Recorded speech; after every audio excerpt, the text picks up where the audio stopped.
Hello and welcome to Dear Grief Guide, a podcast where each week I answer one anonymous letter from a listener feeling lost, stuck, heartbroken, or overwhelmed in the midst of grief. My name is Shelby Forsythia. I'm a grief coach and author, and I'm here to help you create a life you love from the life loss forced you to live. Let's get to today's letter. Dear Grief Guide, it's been 3 months since my wife passed, and every time I look in the mirror, I don't recognize the person staring back at me. The loss of her has shattered my sense of self, leaving me dazed and disoriented. I don't know how to navigate life without my wife by my side, and the thought of building a future without her feels impossible. I feel like an entirely new person, but not in a good way. It's as if I've woken up with amnesia, but the only person I've forgotten is myself. I still have the same interests and hobbies, or at least I think I do, but everything feels different now. I'm filled with this inexplicable desire to become someone else, someone shiny and new, as if shedding my old identity will somehow make the pain of her absence more bearable. But in the process of trying to reinvent myself, I've become hypercritical of every aspect of who I am. I scrutinize my appearance, finding flaws in things as trivial as my hair or my body. It's as if I'm trying to fill the void of her absence with self-loathing and dissatisfaction, hoping that if I can't be who I used to be, then maybe I can at least be someone else entirely. But no matter how much I try to become that new, upgraded version of myself, I still feel like an empty shell, hollowed out by grief. I wish so badly that I could just return to the person I used to be. I knew that man, his hopes, dreams, wants, preferences, and routines. But this new guy, he feels like an unwelcome stranger, an alien who's taken up residence inside my body and my home. Please help me find a way to deal with this.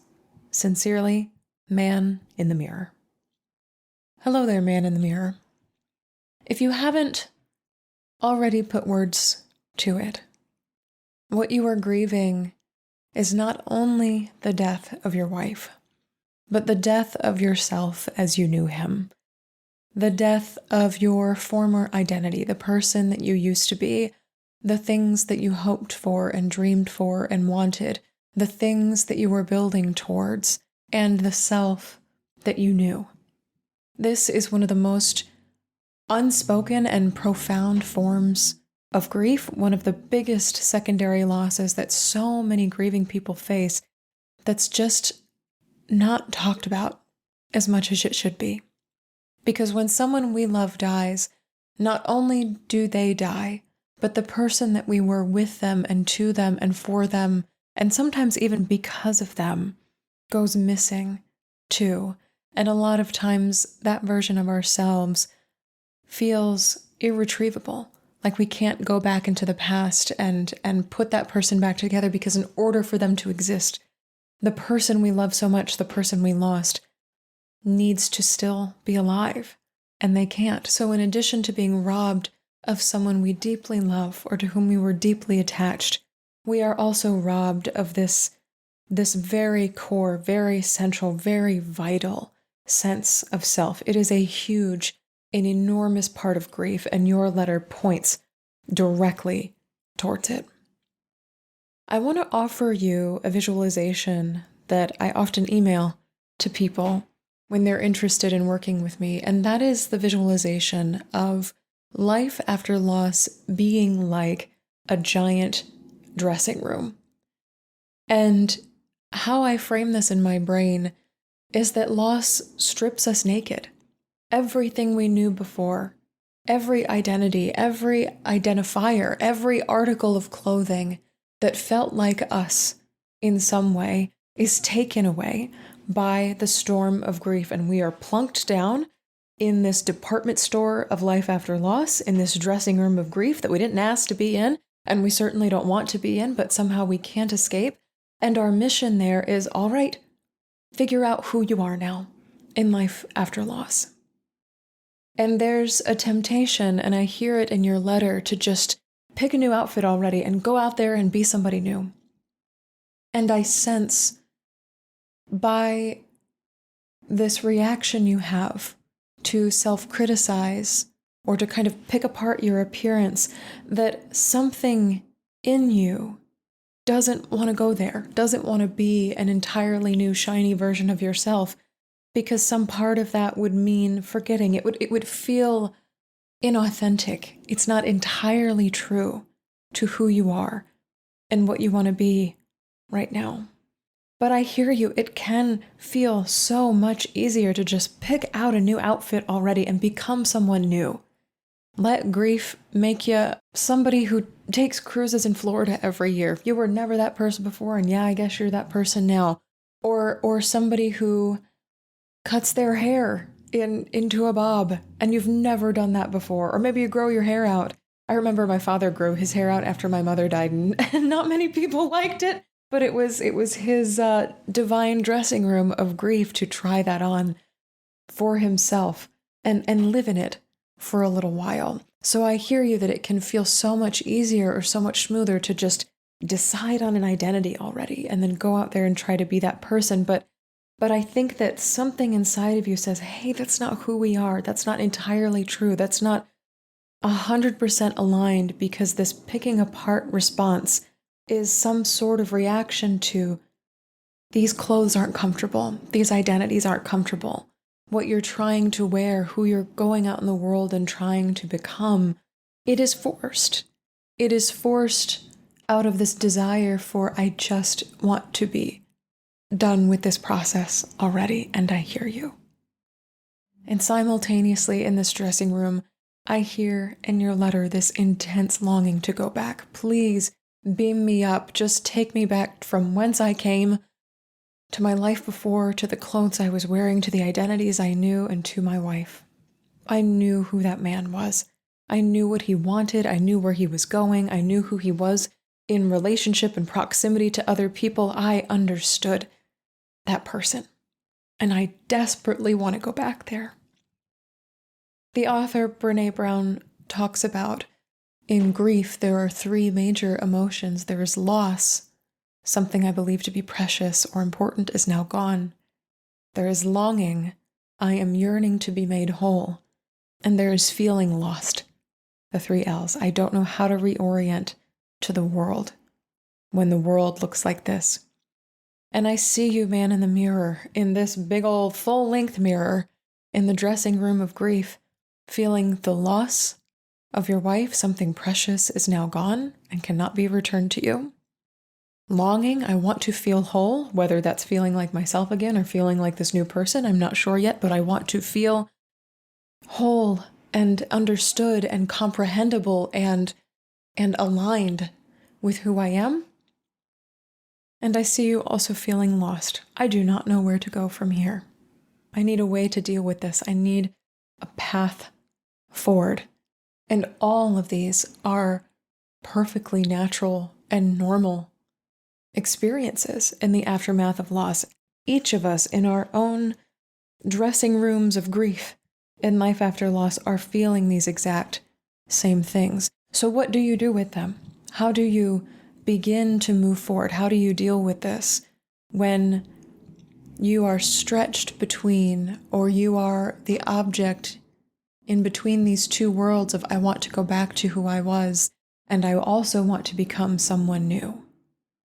And I think in grief, this is one of our great challenges, and the hardest part, and the thing I know you don't want to hear, man in the mirror, is it's going to take time. And I say time not because time in and of itself is healing. People are like, time heals all. And I'm like, no, I don't subscribe to that magazine. It's what you do in that time that matters.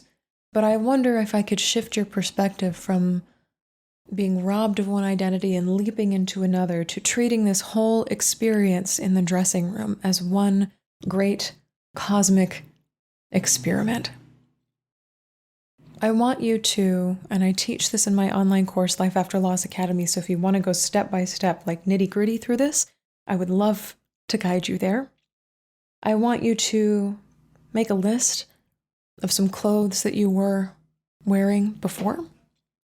So maybe you were a creative person, or maybe you were a trustworthy person, or maybe you were a caregiver for your wife, or maybe you loved math and science.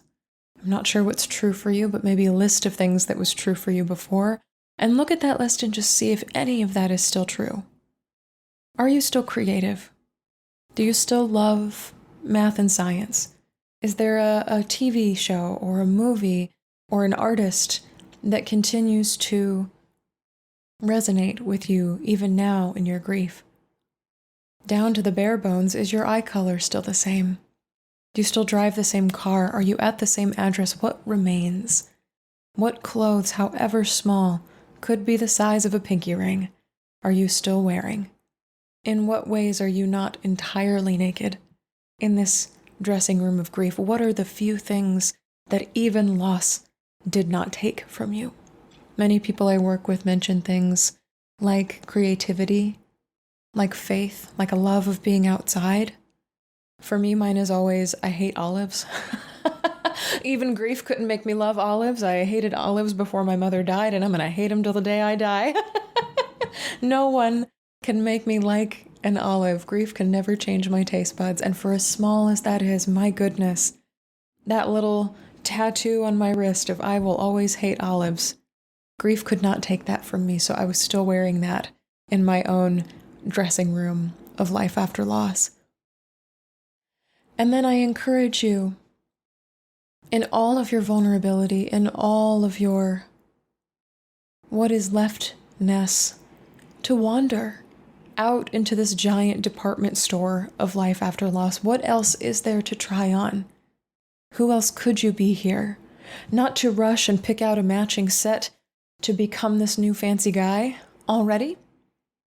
To hurry up, go to checkout, get your clothes, put them on, and get it over with. But to see what actually feels good on your body, what feels aligned with who you are right now. What feels even, you don't even have to commit to it for an entire future, maybe just in this season. At the time I'm recording this, it's April in Chicago, so windbreaker still applies. You may not wear a windbreaker forever, metaphorically, but maybe for this season, there are clothes, there are identities, there are personalities that could feel true. One that is automatically applicable is griever.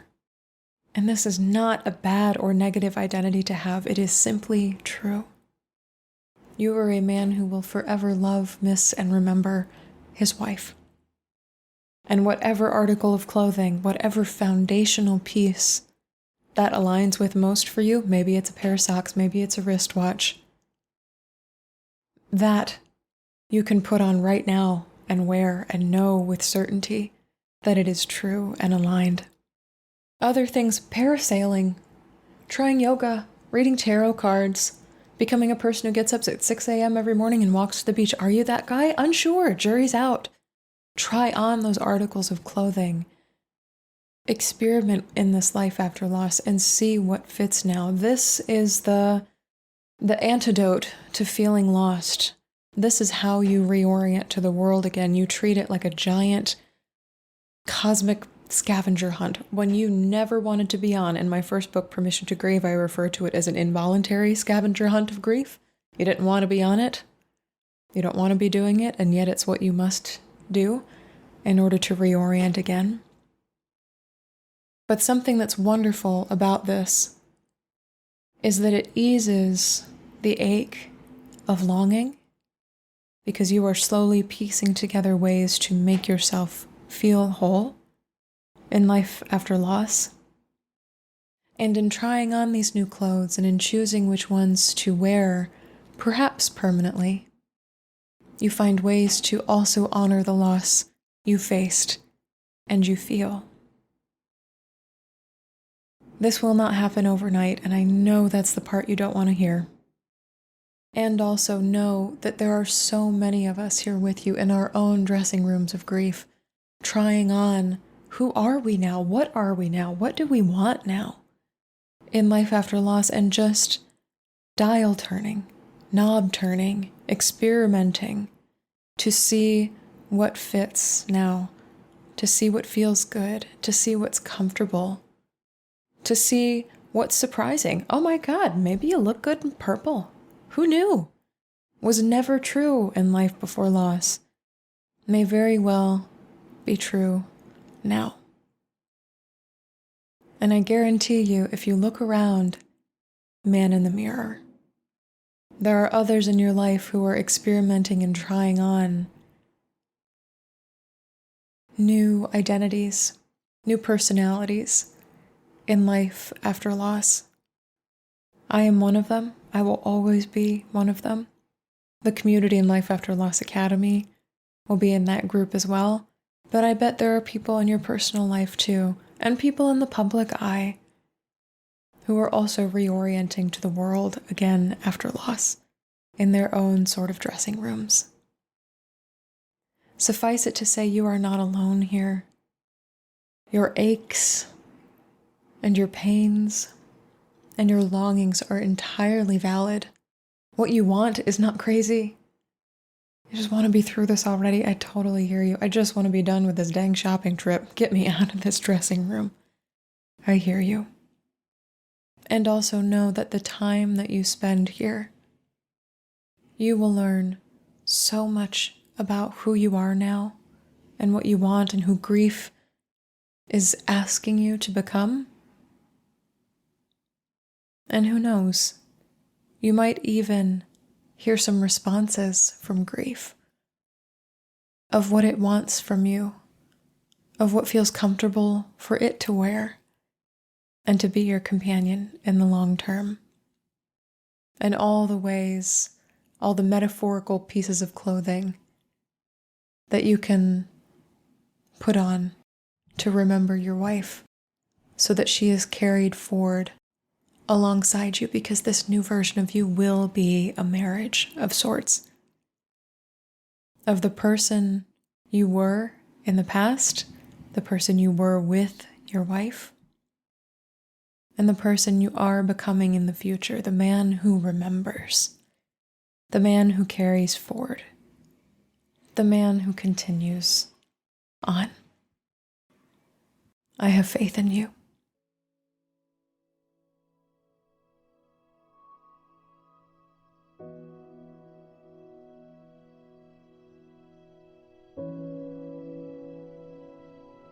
That's all for this episode of Dear Grief Guide. Thank you so much for joining me today. If you're feeling lost, stuck, heartbroken, or overwhelmed in the midst of your own grief, check out my free workshop, Grow Through Grief: 3 ways to stop feeling stuck and start moving forward. I'll give you 3 easy, actionable tools for navigating life after loss and show you how you can create peace, stability, and compassion right there in the middle of grief's confusion and uncertainty. You can find the workshop link in the show notes. If this podcast helped you feel a little less alone in your grief, please subscribe and leave a review on Apple Podcasts, Spotify, or wherever you're listening. And be sure to share Dear Grief Guide with a friend, because you never know what someone you love is going through. You can submit your anonymous letter for the show and find additional grief support at shelbyforsythia.com. Music for Dear Grief Guide is performed by Addie Goldstein. Editing by Rue Spence of Synivia. Until next time, I see you. I am so proud of you and the work that you're doing in the world. And I love you. Because even through grief, we are growing.